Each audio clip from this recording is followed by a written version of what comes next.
today I'm going to show you how to make a super fat, super heavy 808 sound in Serum. All right, so take oscillator A. We're going to set that to analog BD sine. Analog BD sine is a really good wavetable for 808s. When you increase the wavetable position, it adds a lot of really nice harmonic content.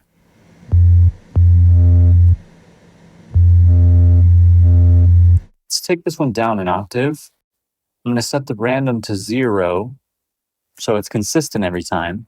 So you'll hear with a lot of 808s is they have an initial transient in the beginning or a little kick sound.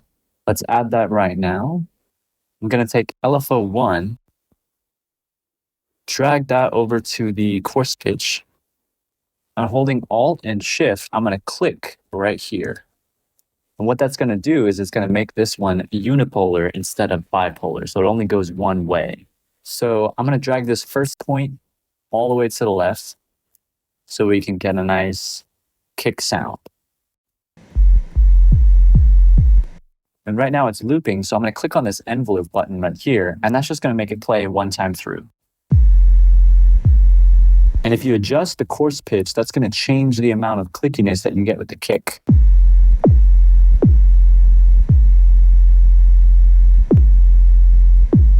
I think around there sounds good.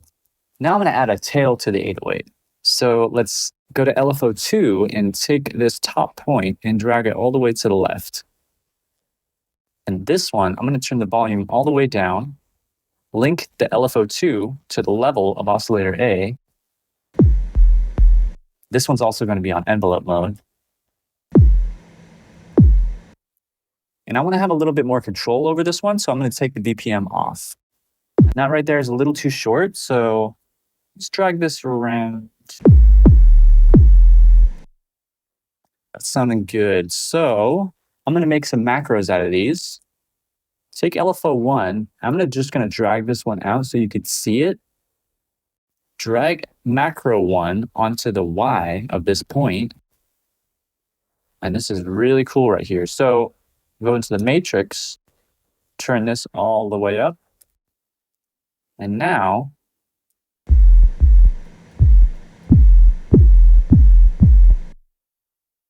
send that one all the way to the back. And now you have a kick macro. So let's just call that one kick. And I'm going to do the same for the length right here. So just find wherever you want the shortest amount to be.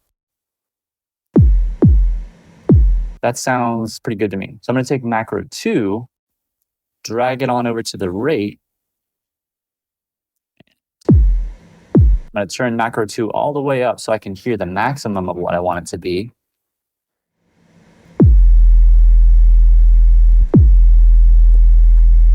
That sounds pretty good right there. So I'm going to call this one length. I'm going to shorten this one just for now. And I'm going to click over here on mono and legato. And what that's going to do is make it to where only one note can play at a time. And this is really useful for 808s because when you have low sine waves playing together, it can cause like a warbling sound. You could turn up the portamento time a little bit. Get some really cool gliding in there.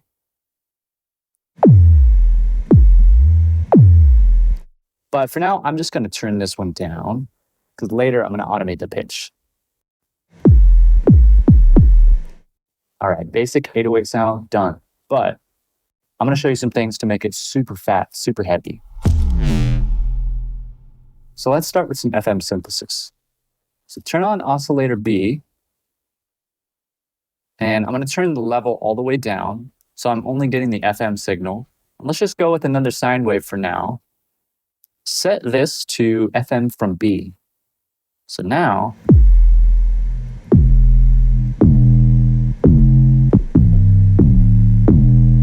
that's how you get some of that gritty fatness, right? It can get out of control really fast though, so be subtle about it. And this is what's really cool. You can use any wavetable on oscillator B and get a completely different sound. I'm going to set this one down an octave. I think I like that. like that BS2 acid one, so we're just going to keep that for now. Also going to set the random to 0 on this one as well. That sounds pretty good right there, around 36%. So now it's time to add a little distortion.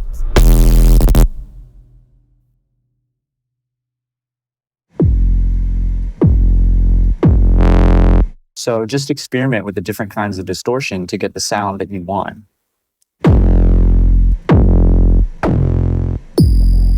And you see just how much the distortion actually changes the whole sound. I think for me, I'm going to do the hard clip. Okay, sounded pretty good. So now let's add some compression. Turn on the compressor.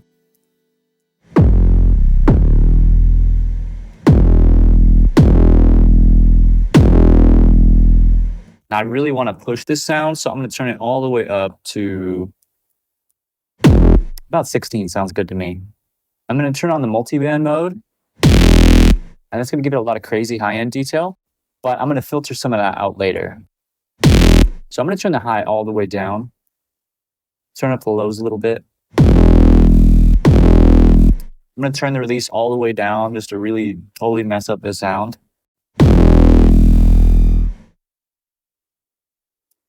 Turn down the attack a little bit.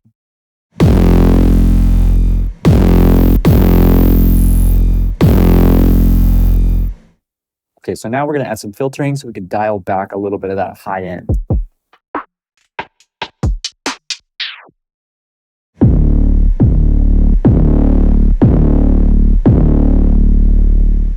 Sounded pretty good right there. So I'm going to take LFO1, the one that was used for the kick, and link that to the cutoff knob of the filter.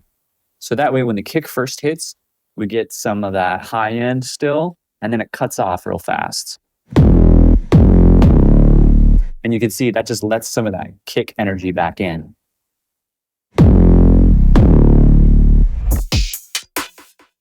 So now I'm going to add some EQing.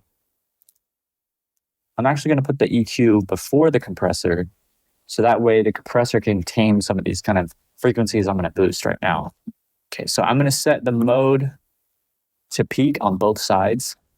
I'm going to turn this gain knob all the way up so I can hear what I'm doing. I'm going to turn down the resonance a little bit.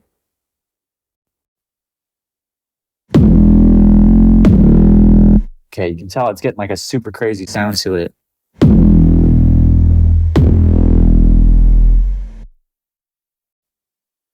Okay, that sounds good. So I'm going to do another one on the other side.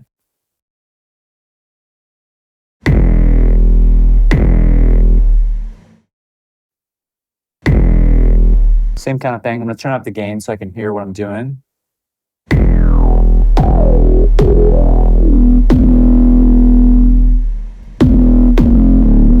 Really like that right there. So I think I'm going to keep that. And then I'm going to turn the gain back down on this one. And I'm going to go to the LFO2, which was for the whole length of the 808. Drag that over to the gain knob. Hold Alt-Shift-Click and click on this little modulator arc right here. So that way it's unipolar. And I'm actually going to right-click on this one right here. Click Aux Source, then go to Macro 3. So now this is going to basically turn this LFO on and off. Now we have another macro, so we have a little bit more control over things. I'm going to call this one hum, because it kind of just sounds like a cool little hum in there, right?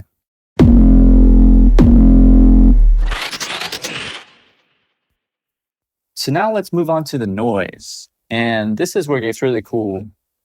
So if you add a sine wave, some white noise, and put distortion on top of it, you can get a really cool buzzing effect. So I'm going to do a little bit of that right now. So enable the noise oscillator.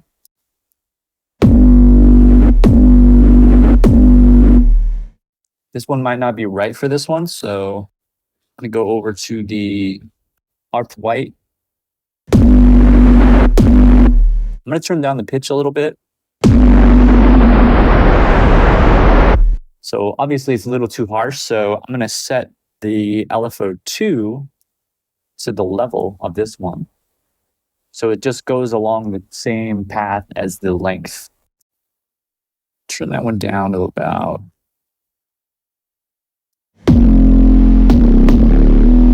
All right, and I'm liking how that's sounding, so I'm also going to right-click on this LFO, aux source macro 4 this time. Now, I'm just gonna name that one hiss. Now we have the same kind of thing. It's just gonna turn on that LFO just for the noise.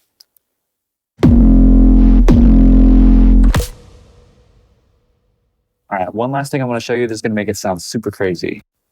So if we change this filter right here to the reverb filter, we can get a super crazy sound.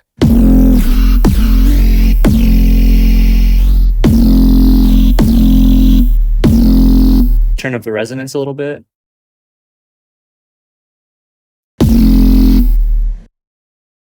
Turn up the drive a little bit.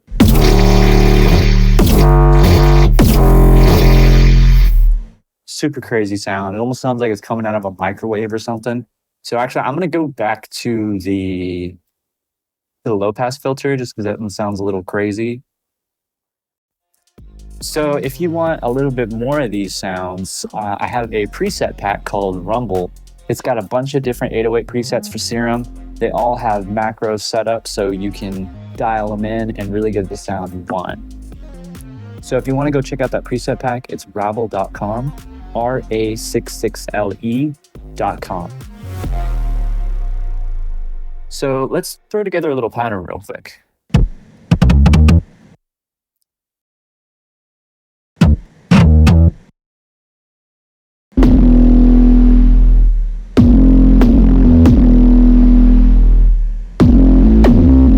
And this already has a kick, so let's throw a little snare on it. Let's throw together a little hi-hat pattern. I'm going to make a siren real quick for a little ambient touch.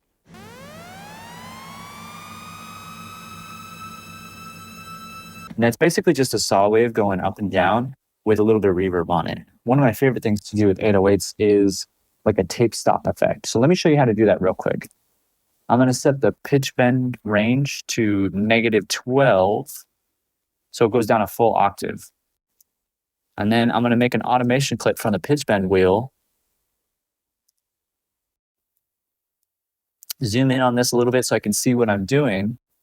And before you do anything, when you have a usually pitch bend automation, it's going to start at 50% and then it's going to go up and down. So what I like to do as soon as I open it is right click on that first point and click copy value. So that way, anytime I need to go back to no pitch modulation at all, I have that just ready to go right there.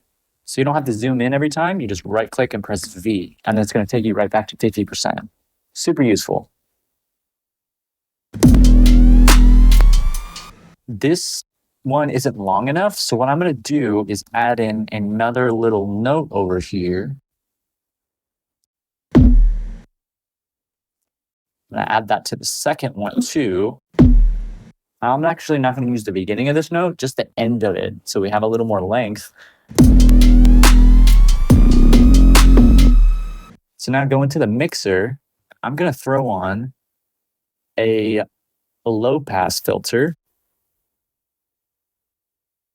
Create an automation clip of the cutoff. Now let's just turn this down right here. So